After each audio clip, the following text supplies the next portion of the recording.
Bonjour à tous, je vous invite à vous abonner à cette chaîne, à aimer, à partager, à commenter ces vidéos, c'est très important. C'est une manière de nous soutenir. Merci à vous tous. Bonjour Françoise Branger. Bonjour.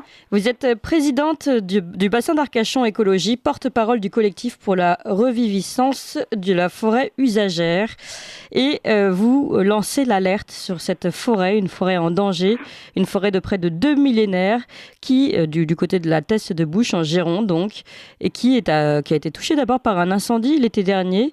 Elle a été prise en charge par les autorités alors pour enlever le bois mort. Jusqu'à là, tout va bien. Sauf que près de 7 mois après le feu, des camions circulent toujours sur ces lieux et ne semblent pas se contenter de ramasser les débris. Et vous lancez l'alerte en disant il se passe quelque chose de grave là-bas. Alors que se passe-t-il, Françoise Branger ? Ce qu'il se passe, c'est que la forêt a été parcourue par le feu, mais pas détruite ou en cendres, comme on a pu le lire ici et là, et qu'en réalité, elle a été touchée, la forêt usagère, cette forêt millénaire, de façon très modérée, surtout par rapport à la forêt domaniale ou à la forêt communale, qui, là où le feu les a parcourus, ont été quasiment anéantis. Et cette forêt qui est en pleine renaissance, reviviscence, résilience, qui a repoussé, qui s'est ressemée, dont tous les feuillus sont vivants, on est en train de la parcourir en tous sens avec des engins lourds et d'y procéder à des abattages, y compris d'arbres vifs. Alors comment vous l'expliquez ? Donc cette forêt usagère qui ne se portait pas si mal, qui n'a pas été complètement détruite par le feu finalement, est malgré tout parcourue par des camions. Que font ces camions ? Les camions, il y a des engins lourds qui procèdent aux abattages. Ce sont des abatteuses lourdes, des abatteuses mécaniques, des engins très efficaces, redoutablement efficaces, qui abattent un pin toutes les 30 secondes, vert ou pas, ou mort. Idéalement, ça devrait être que des arbres morts, mais c'est pas le cas.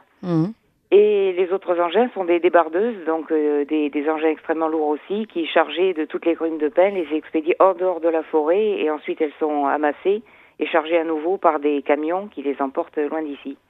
D'accord, mais alors, je comprends pas. Pourquoi font-ils cela sur une forêt qui est des arbres sains ? Comment le justifie-t-il ? D'abord parce que l'État a laissé faire et sans surveillance. La seule surveillance organisée est celle de bénévoles qui y vont, j'en fais partie, quand ils sont disponibles, quand ils ne travaillent pas. Et comme je vous disais, une abatteuse coupe un pin toutes les 30 secondes. La première surveillance que j'ai effectuée, la machine était en train de couper des arbres verts. Et il y a eu des réunions de chantier et j'ai continué de constater la coupe d'arbres verts. Les gens qui sont les conducteurs de machines sont intéressés au volume enlevé. Les acheteurs de l'eau ont une certaine culture sylvicole qui leur fait exploiter les arbres, alors que là, il ne s'agit que de retirer des pins morts, exclusivement les pins d'ailleurs. D'accord, donc ce que vous voulez dire, c'est qu'il y a des intérêts privés derrière qui font que finalement cette forêt qui devait être juste entretenue, nettoyée de ces arbres morts, est aujourd'hui rasée finalement progressivement. Oui, l'intervention est beaucoup plus lourde que nécessaire, sans aucun doute. Et par qui alors ? Par les acheteurs des 26 lots. Là, la forêt a été découpée en 26 lots et les gens ont acheté ces lots, des acheteurs dont c'est le métier habituel, et ensuite ils ont sous-traité fréquemment à des bûcherons qui interviennent à leur tour et qui ont cette culture d'un bûcheronnage qui les avantage. Et ils rajoutent leurs propres critères et on nous avait indiqué des critères stricts et précis quant aux arbres qui devaient être abattus. S'ils n'étaient pas entièrement morts déjà, il fallait qu'ils aient moins de 30% du houppier vert, une très forte atteinte racinaire, ou qu'on puisse voir à travers le tronc comme à travers le chat d'une aiguille. Ah oui. Ce sont des critères simples et compréhensibles. Malgré ça, les gens qui procèdent aux abattages ou qui les décident rajoutent leurs propres critères, ce pain est tordu, ce pain, etc., etc. Ils rajoutent toutes sortes de critères qui leur font abattre des arbres, sans compter que les conducteurs de machines abattent ce qui est devant eux, des fois tout simplement. Oui, surtout qu'un pain tordu, quand on connaît les pains, en général, ils plient souvent au vent, ce qui ne veut absolument pas dire qu'ils sont en mauvaise santé. Non, c'est ce qu'on appelle un délit de sale gueule, quand on n'a pas un arbre pour ça. Ah oui, exactement. Mais alors, que peut-on faire aujourd'hui face à ce problème ? Et alors, une deuxième question peut-être par laquelle il faudrait commencer. Vous avez dit que c'était une forêt dite usagère. La forêt à la Teste de Bouche est en fait divisée en plusieurs zones. Il y a une forêt plus classiquement appelée forêt domaniale, une forêt privée. Et cette forêt dite usagère, quel est le statut particulier de la forêt usagère ?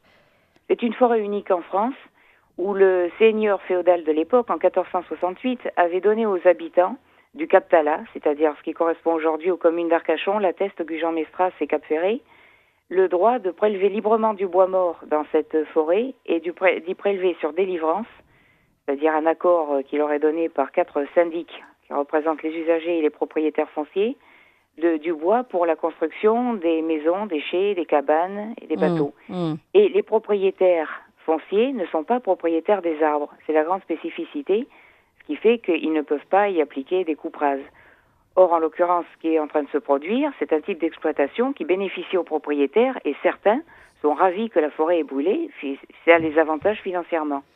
D'accord, donc quand vous disiez tout à l'heure que cette forêt usagère était divisée en plusieurs lots, en fait, ces lots ne permettent pas un usufruit total, c'est-à-dire on ne peut pas décider de raser totalement les bois pour en faire ce qu'on veut, on n'est pas pleinement propriétaire, enfin il y a des contraintes dans cet acte de propriété. Ici, on ne peut récupérer que le bois mort, on est bien d'accord.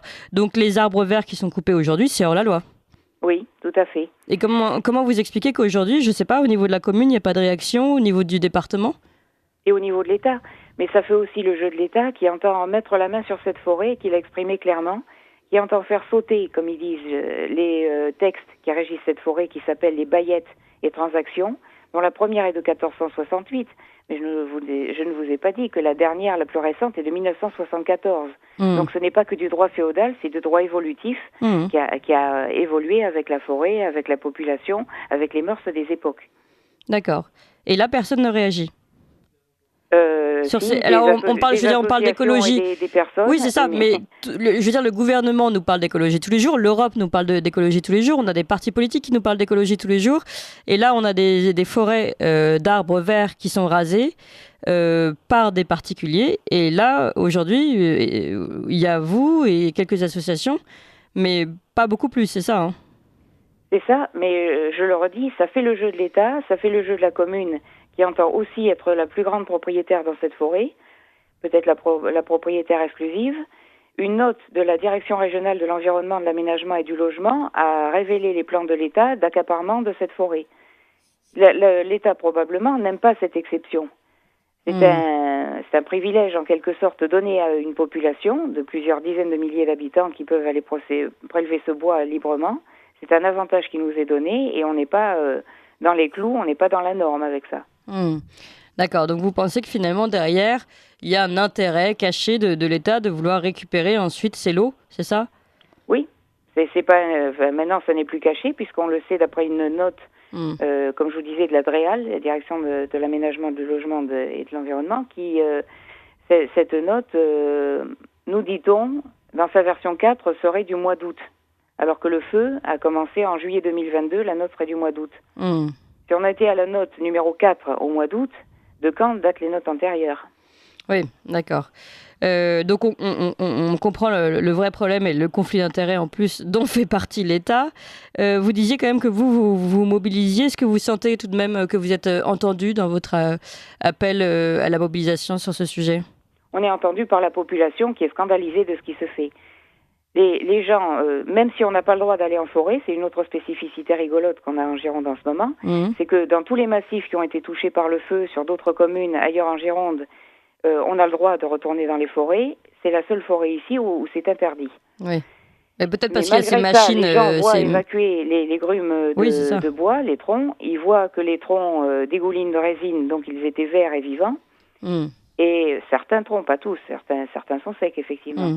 Mais les gens sont scandalisés et ceux qui passent sur des routes ou traversent des routes ou ont eu l'occasion de passer de façon un petit peu clandestine sur les chantiers se rendent compte de ce qui se passe et sont offusqués, scandalisés et en pleurs. Oui, bah oui, j'imagine, parce que c'est le patrimoine de tous, cette forêt bimillénaire quand même.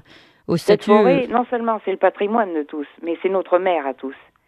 C'est la mère des cueillettes de champignons, c'est la mère de tous les animaux vivants, c'est la mère de toute la beauté. On a tous grandi avec cette beauté de cette forêt, c'est notre mère à tous. Ouais. Aujourd'hui, vous comptez faire quoi exactement, Françoise Branger? Dans le détail, je n'y rentrerai pas parce qu'on ne doit pas annoncer ces mouvements avant d'y procéder, mais il y aura du juridique dans le lot, certainement. Car en plus, ces travaux se font sans évaluation Natura 2000, sans évaluation d'incidence Natura 2000, alors que le site est Natura 2000, et sans passage en site classé, alors que normalement, quand vous changez quoi que ce soit à une cabane forestière, vous devez passer en commission des sites. Et là, il n'y a pas de commission des sites pour des travaux qui touchent quasiment 3000 hectares. Bah écoutez, en tout cas, Françoise Branger, merci de lancer l'alerte sur ce sujet qui est peu connu, d'une forêt, vous l'avez dit, exceptionnelle par son statut, mais aussi par son âge, par sa vieillesse, par sa richesse. Et il faut vraiment, c'est quand même la première des priorités écologiques, c'est préserver nos forêts. Et évidemment, encore une fois, là, on n'entend pas tous nos amis écologistes habituels. On va en parler d'ailleurs à Pascal Pointu qui va suivre du Mouvement pour la ruralité. Merci encore Françoise Branger.